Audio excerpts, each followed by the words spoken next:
Bwana Yesu asifiwe, mwana wa Mungu. Karibu Tumaini Service, every soul is saved. Tunaendelea kujifunza neno la Mungu kupitia nyanja mbalimbali kwa ajili ya kuhuisha roho za utumishi, kuhuisha roho za kumcha Bwana, kuhuisha roho za kumpenda Mungu na kujihusisha na kazi za Mungu, kujihusisha na mapenzi yake Bwana, ili tuweze kufanikisha njia zetu. Somo letu la leo, Bwana Yesu anatufundisha kwamba Mungu ndiye anajua uwezo wako na udhaifu wako. Mungu ndiye anayejua uwezo wako na udhaifu wako.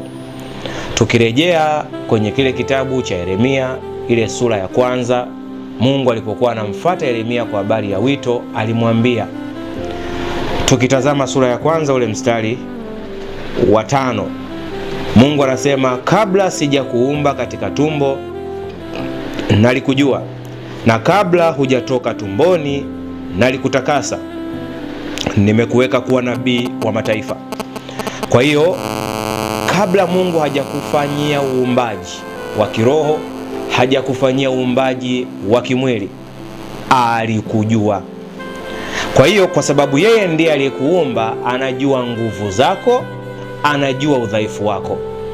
Kwa anapokuja na neno la kimaagizo kwako, anajua kwamba neno hilo unao uwezo wa kulitekeleza, kama ambavyo neno la Mungu linasema tunaweza mambo yote katika yeye atutiaye nguvu. Kwa kama yeye anatutia nguvu, manake na udhaifu wetu anaujua. Ndio maana anaituma ile nguvu ije ingie ndani yako, ili uweze kufanya lile jukumu au yale maelezo aliyokupa yeye. Sasa tunatazama wakati Mungu anazungumza na Musa kwa habari ya wito. Tutakwenda kwenye kile kitabu cha Kutoka, kuanzia ile sura ya 4 mstari ule wa 10. Mungu anasema, Musa akamwambia Bwana, Bwana, mimi si msemaji tokea zamani, wala tokea hapo uliposema na mtumishi wako, maana mimi si mwepesi wa kusema, na ulimi wangu ni mzito. Mara nyingi Mungu anapokuja kutupa majukumu, anapokuja kutupa kazi za kufanya, anapokuja kutupa maelekezo fulani ya kuyatekeleza, watu wengi wamekuwa wakitoa visingizio vya aina mbalimbali. Kama Musa alimwambia Mungu kwamba mimi ulimi wangu ni mzito, mimi siwezi kuzungumza, mimi ninaona aibu, mimi nikisimama mbele za watu natetemeka.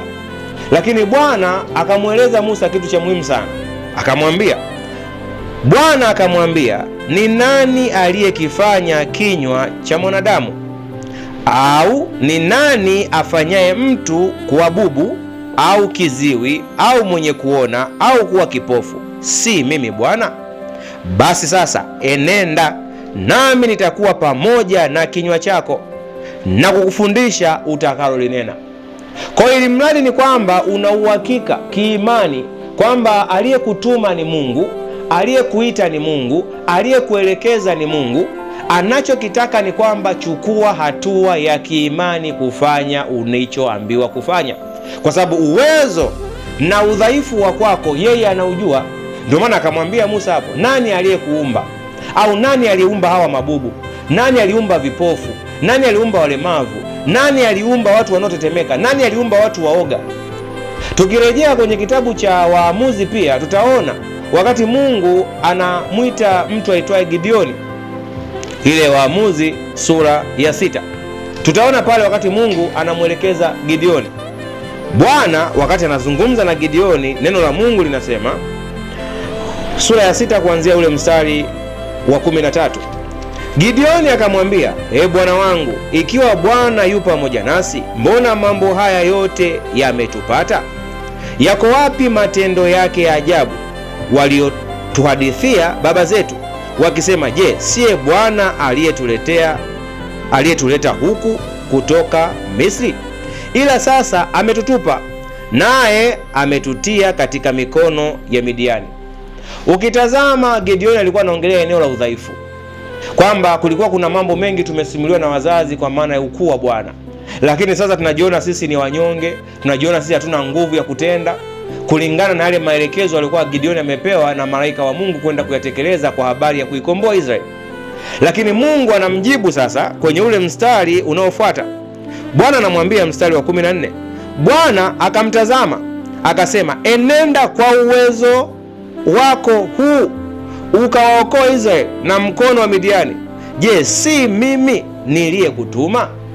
Kwa sasa ukirejea hapo unagundua kwamba mara nyingi tumekuwa na sababu nyingi sana za kuonesha kwamba hatuwezi kufanya au kutekeleza kile kitu Mungu anatupa, lakini Mungu anaturudisha kwamba yeye ndo anajua.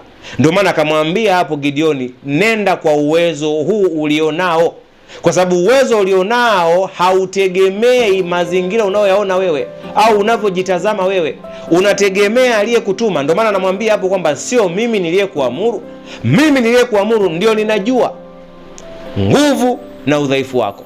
Kwa hiyo mtumishi wa Mungu, kijana wa kike, kijana wa kiume, popote ulipo, nataka nikutie moyo kwamba Mungu anapokutafuta, Mungu anapokuita, Mungu anapokutuma, uelewe kwamba yeye anajua udhaifu wako, yeye anajua uwezo wako. Kwa mpaka anakufuata na jukumu fulani, anakufuata na maelekezo fulani, uwe na uhakika kwamba kipimo cha wewe kutekeleza yeye ndio anacho, kwa ana uhakika na wewe. Kwa Mungu aendelee kukubariki popote ulipo, Mungu aendelee kukusaidia popote ulipo, Mungu aendelee kukushika mkono sawa sawa na Isaya 59 mstari wa 1, mkono wa Bwana ukupunguka hata ushindwe kuokoa, ushindwe kukusaidia, ushindwe kukunyanyua. Sikio lake sio zito hata ashindwe kukusikia kile unachokihitaji. Ndio maana anasema mtafute Bwana na nguvu zake, au mtakeni Bwana na nguvu zake. Kwa ni wewe sasa kuzitaka nguvu za Mungu ili uwe na ile nguvu ambayo Mungu anaitaka ifanye kazi ndani yako. Mungu awabariki sana kwa jina la Yesu Kristo wa Nazareti. Mimi ni Apostle John Vance Kafyome. Karibuni sana.